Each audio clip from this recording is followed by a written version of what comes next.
It's still so hard to process the week that has just unfolded.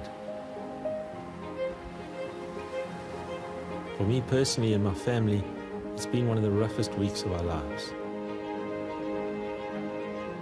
On Monday the 12th of July, my wife and I were geared up to pop into the Lucia Mall for our first vaccine, one step closer to being less vulnerable to COVID-19.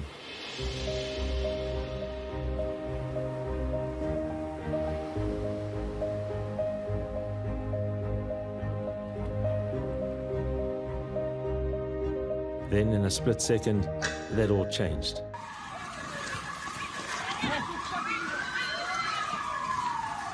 After we received a call from the Springfield Value Centre management, we made a call for the safety of our staff to close our Springfield and our Pietermaritzburg stores for the day. The call from our security company at 9 a.m. confirmed that the alarm in our Springfield store had been activated. When asked which zones were activated, the controller answered with concern in their voice, "All of them, sir." That could only mean one thing. One of the halls in the area, the one you're looking at now is called Value Center. You can see it is now starting to spread within almost the center of that. An hour later, a second call, this time our Pietermaritzburg security company, confirming the alarm had been activated.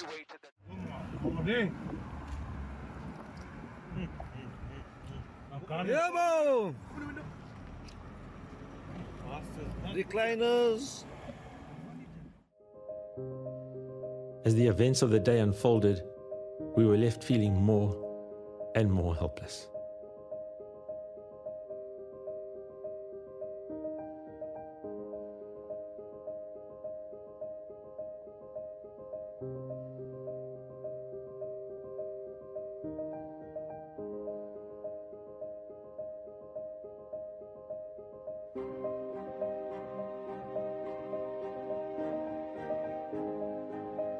Hi, my name is Mark Turner, and together with Peter and Colin, we own Furniturevibe and employ around 30 employees.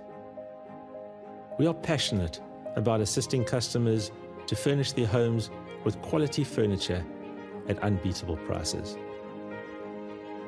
It's what keeps us focused.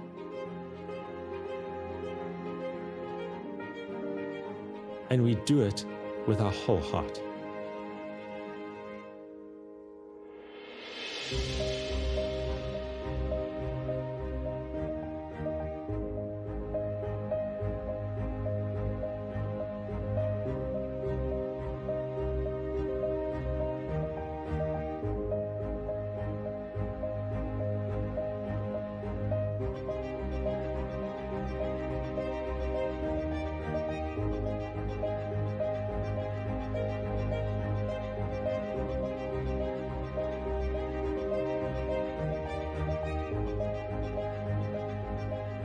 And right now, our hearts are broken.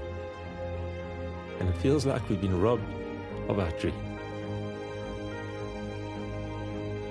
I flew up to our Centurion store over the weekend to see my eldest son and the staff, who, although far away from our pain, were also emotionally affected by the KZN looting. It was dark when I left for the airport. My heart was heavy as I left my precious wife and 3 sons back home. I exited Lucia via the Glen Ashley off-ramp and onto the M4, where I rolled down my window and thanked the 10 or so brave individuals that were protecting the neighborhood during the night, all huddled around a fire to keep away the cold. As the plane took off, I turned to look out the window and I watched the sun peeking over the horizon. The Massmart warehouse, which was an integral part of my life for almost 12 years, still smoldering. And suddenly, all was quiet, bar the purring of the plane engines. I opened my Bible, something I admit I hadn't done for the past week, to James, and I started reading. from verse 2. Count it all joy, my brothers, when you meet trials of various kinds. For you know that the testing of your faith produces steadfastness. And let steadfastness have its full effect, that you may be perfect and complete, lacking nothing. I must admit, not the easiest passage to be reading if you ask me. Count it all joy, my brothers, when you meet trials of various kinds. And that's certainly what we're going through. For you know that the testing of your faith produces steadfastness. And let steadfastness have its full effect, that you may be perfect and complete, lacking nothing. So starting off with talking about the trials that we're going through, to then talking about steadfastness, and there's the promise that you will lack nothing. But the first thoughts that entered my mind were, I have no idea where to even start.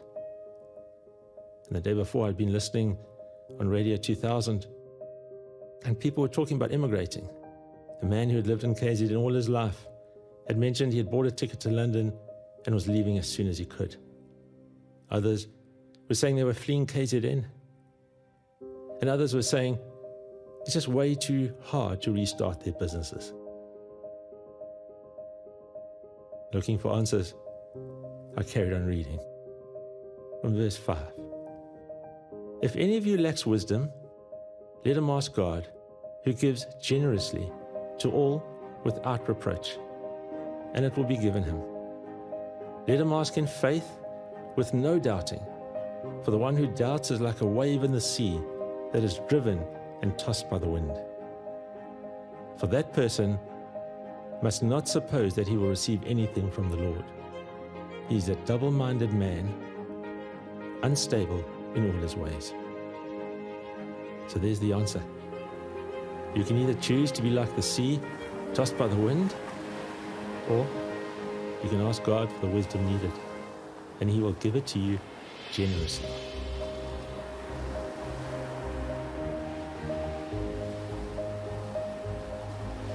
So the choice I've made is not to focus on the carnage all around me, not to harbor blame on the looters and perpetrators who have caused so much unnecessary destruction,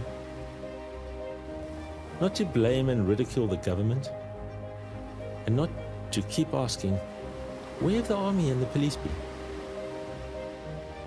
But rather to rejoice. Rejoice in the knowledge that I serve a loving, living God. A God who in James chapter 1 verse 5 promises me that if I ask for wisdom, he will give it generously. So my prayer today is that God will give me the wisdom needed to navigate the road ahead, to let my eyes focus on Jesus during this trial, and for him to keep me steadfast, never wavering, so I can finish the race he's chosen me to run. So my prayer at this time is, God, give me the wisdom needed for Furniturevibe to rise out from these ashes, so it can be a blessing to our employees, our customers we serve, and the community in which we operate.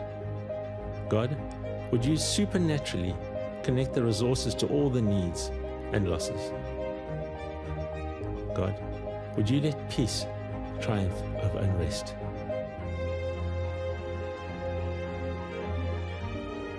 And lastly, God, would the beautiful seeds of reconciliation bury deep into our broken hearts, and would you change us forever into the rainbow nation you so desire us to be.